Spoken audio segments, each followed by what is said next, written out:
Le 23 octobre 1974, le jour de son anniversaire, Blas reçoit au pénitencier la visite de son fils, Yves.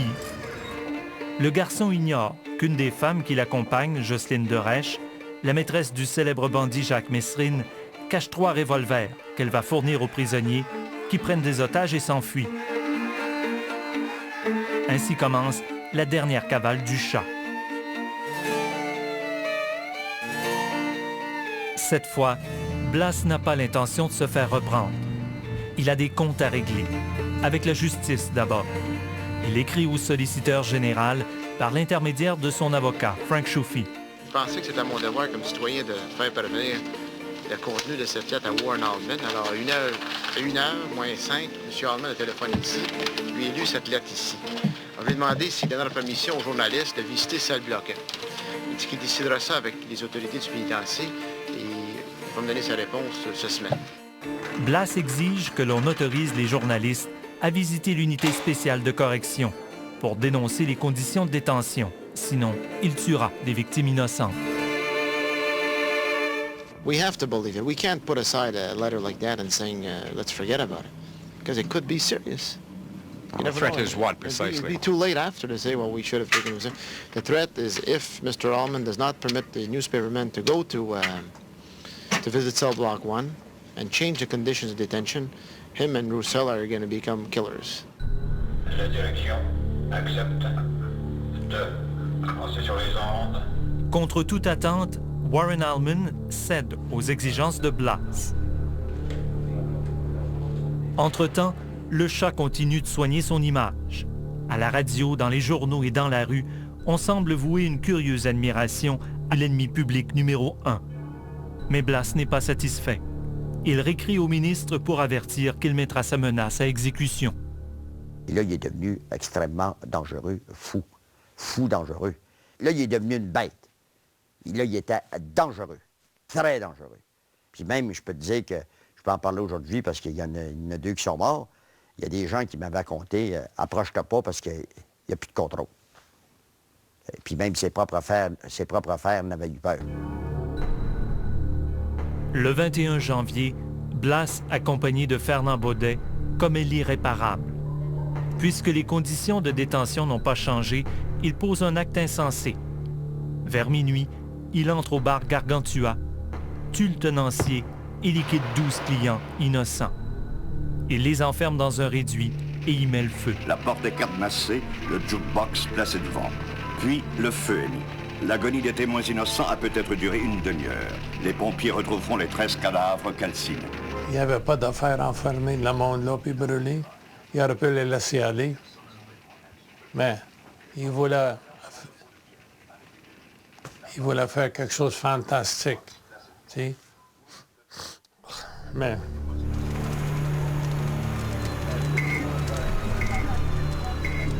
j'ai mis le pied comme sur un rouleau de tapis, un morceau de... Là, la fumée, tout en se dissipant, il y avait le pompier d'Aujoie qui était à mes côtés. Il dit, lieutenant, c'est pas un tapis, il dit, c'était un cadavre. Oh.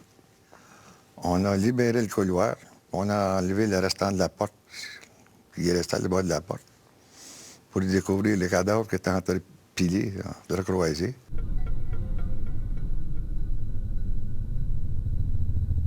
Les policiers en ont assez.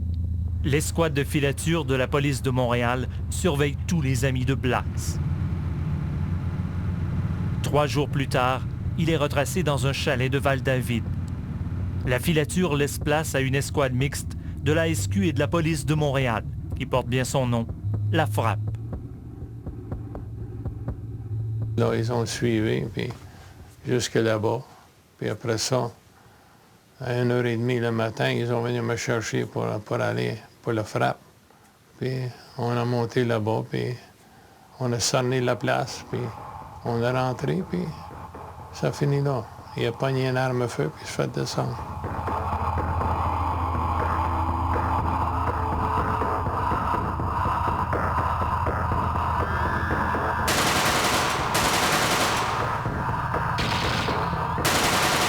C'est la fin du long duel entre Lisacek et Blas.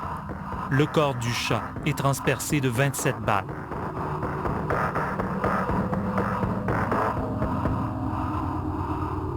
Pour les témoins de l'époque, l'opération soulève bien des questions.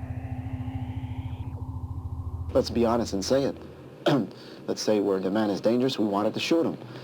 But to tell us that he had a gun in his hand, and the gun dropped, and they had to shoot 27 bullets, let's face it, the man was left-handed, Richard Blass, and he had the gun in his right hand. C'est sûr que lui, je suis sûr que, écoute, on l'a vu ces images tantôt, ça lui fable, il est asserné. Il est asserné dans le chalet à Val-David, il savait qu'il n'y avait pas de temps de sortie. Puis c'était un gars qui aimait tellement la publicité, puis tellement l'exposure, il aurait été heureux de pouvoir faire une déclaration puis se servir des médias. But what surprises me is that he had the gun in his hand, completely wrapped in his hand, in his right hand, and we find no fingerprints. Messrine ou Mérine, plage de Clignancourt à Paris, ils ont fait son procès dans la rue. Dans mon livre à moi, Blas, ils ont fait son procès dans le chalet. Maudit, si un gars prend une arme à feu, il a l'intention de te tirer, t'es mieux de descendre avant qu'il tire. C'est ça. Il t'a pas assassiné. C'était pas une meurtre, rien. C'était un corps défendant. Nous n'étions que des enfants, nous n'avions que 5 ou 6 ans. On jouait au même jeu, c'était lui le plus fort des deux. Bang, bang. C'est une vie finie. Moi, j'ai pitié pour la mère. N'importe quand une bandit se fait tuer, c'est sa mère qui va souffrir. C'est ça. J'ai pitié pour eux autres, pour la famille. Pas pour le bandit, mais pour la famille. C'était lui le plus fort des deux. Bang, bang. Il me tirait, bang, bang. Il me blessait, bang, bang.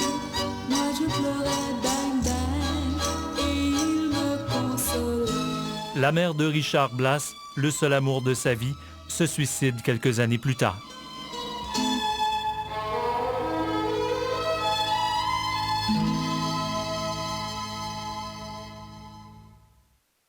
Richard Blass n'a jamais été accusé de la vingtaine de meurtres qu'on le soupçonne d'avoir commis, faute de preuves.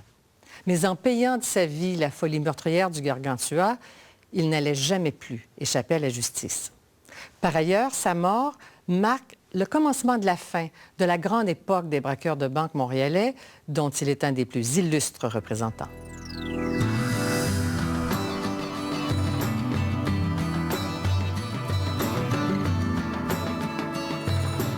Ça m'a soulagé de voir qu'il frappait de mal à personne. Ça m'a pas... J'étais pas content de son sort, mais seulement qu'il frappait d'or à personne.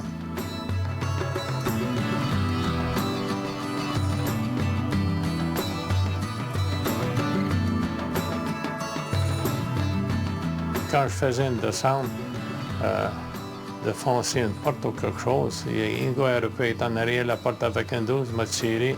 Je me disais une prière, puis je disais, bon, mais si c'est ma dernière journée, ça va être ma dernière journée, mais bingo.